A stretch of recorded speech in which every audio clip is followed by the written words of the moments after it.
Let us learn how to add rational expressions. I'm going to introduce you to rational expressions and show you the steps that you would use to add rational expressions, and then we're going to apply those steps to some examples and do those together. A rational expression is a fraction that has a polynomial in its numerator and its denominator. So it's a fraction. The numerator has a polynomial, so x squared plus 3, and the denominator also has a polynomial. You could have x to the third power plus 3x squared plus 7. So this is an example of a rational expression. You could also have x plus 3 over x squared minus 1. This is another example of a rational expression. So now, how do we add rational expressions together? So we're going to first find the least common denominator of the rational expressions. We'll focus on the denominators of the rational expressions and we'll find the least common denominator. We will use that least common denominator to rewrite each of the rational expressions with this new least common denominator as the denominator for each of the rational expressions. Once we do that, we have a common denominator, so we can add the numerators together and then simplify the resulting expression. So let's go ahead and apply these steps to some examples. So the first example here, whenever you have rational expressions, you're trying to add them together. So we're going to focus on the denominator.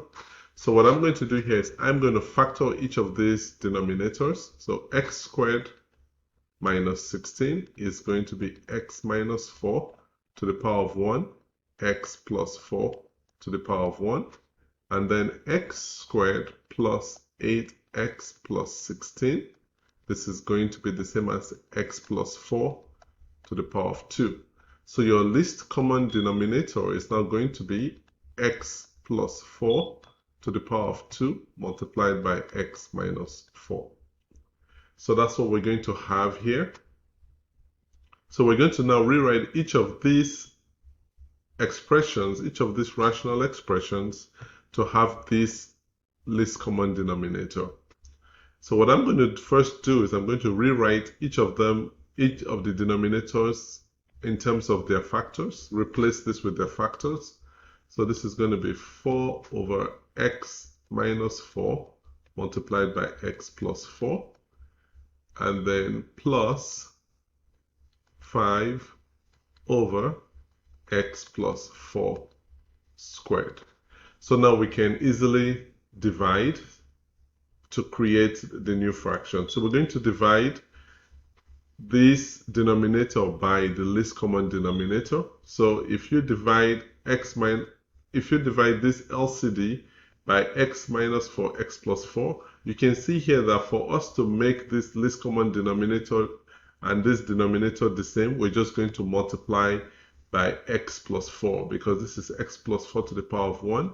So this is going to be 4 multiplied by x plus 4 divided by x minus 4 and then x plus 4 to the power of 2, and then plus we have x plus 4 to the power of 2. The only thing that is missing is x minus 4.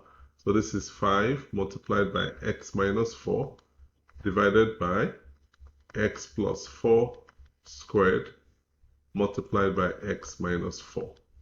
So now we can go ahead and simplify. So you can see that we have a common denominator. So let's go ahead and write the common denominator, x minus 4 multiplied by x plus 4 squared. So now we're going to simplify the numerator. So this is going to be 4 and then x plus 4 plus 5 and then x minus 4.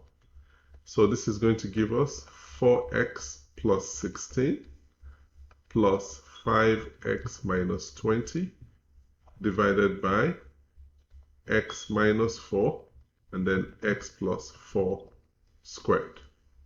So now if we group common terms together, 4x plus 5x, that's going to be 9x, 16 minus 20, this is minus 4, and this is over x minus 4, and then x plus 4 squared. So this is going to be the sum of these two rational expressions. Let's go to another example. So this is x over x minus 1 plus 5 over 1 minus x squared. So I'm going to have this as x minus 1. So this is going to be x minus 1 to the power of 1. And then 1 minus x squared. 1 minus x squared is 1 plus x multiplied by 1 minus x. So another way of writing this is also negative x squared minus 1. So this is going to be negative. We have x minus 1 and then x plus 1. So we can see if we have common terms here. So this is to the power of 1 to the power of 1. So the least common denominator is now going to be negative x minus 1 to the power of 1 multiplied by x plus 1 to the power of 1. So now we're going to rewrite each of these expressions using the new least common denominator. So I'm going to I have x minus 1 here. I need to get x plus 1 and a negative. So I'm going to have negative x, and then we have x plus 1 divided by x minus 1, and then we have x plus 1, and we have to remember the negative here. And then this is plus 5, and we have 1 minus x squared. So here we made it a negative, so I'm going to multiply by a negative 1 over 1 minus x squared. I can make this also a negative right here so that we can have x squared looking like x squared minus 1. So this is going to give us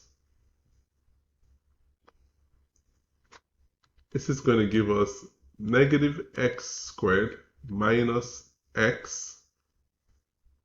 So we have our common denominator, negative 1 minus x squared.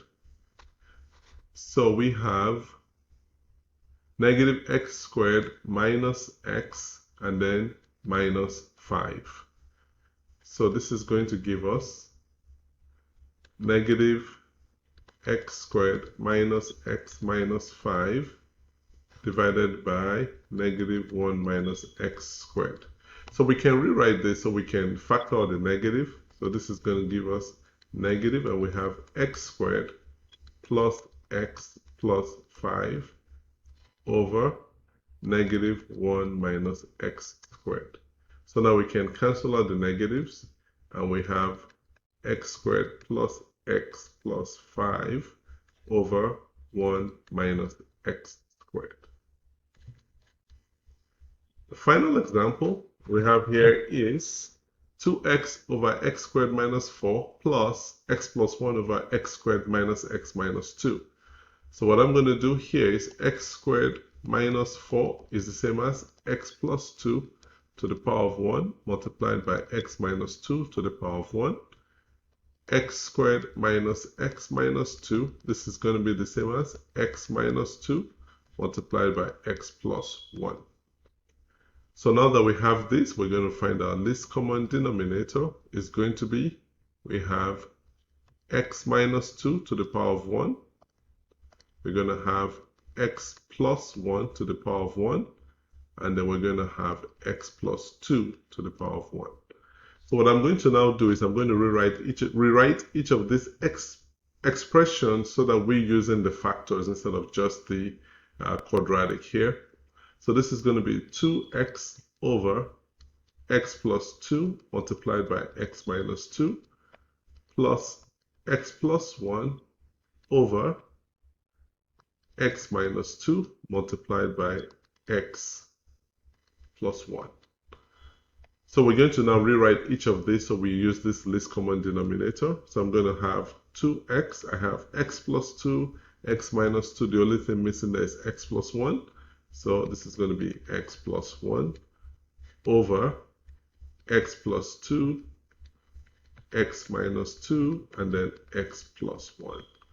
This is plus, We have x minus 2, x plus 1, so we need x plus 2. So it's going to be x plus 1 multiplied by x plus 2 divided by x plus 2,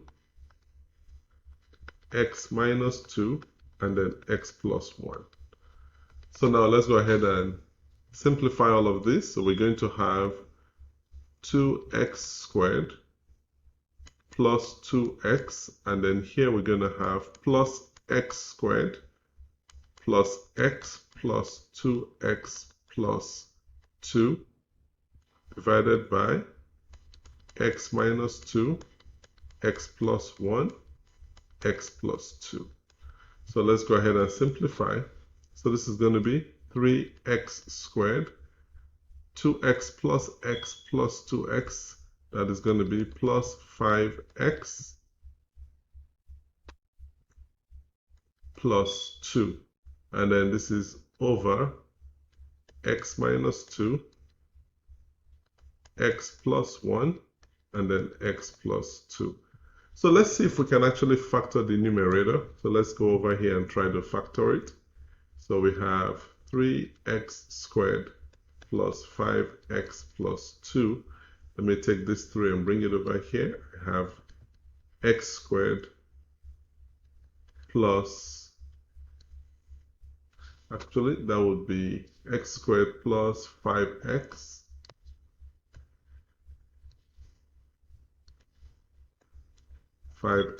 plus 6. So this is going to be x plus 3 multiplied by x plus 2, and then we are going to divide by 3 by 3.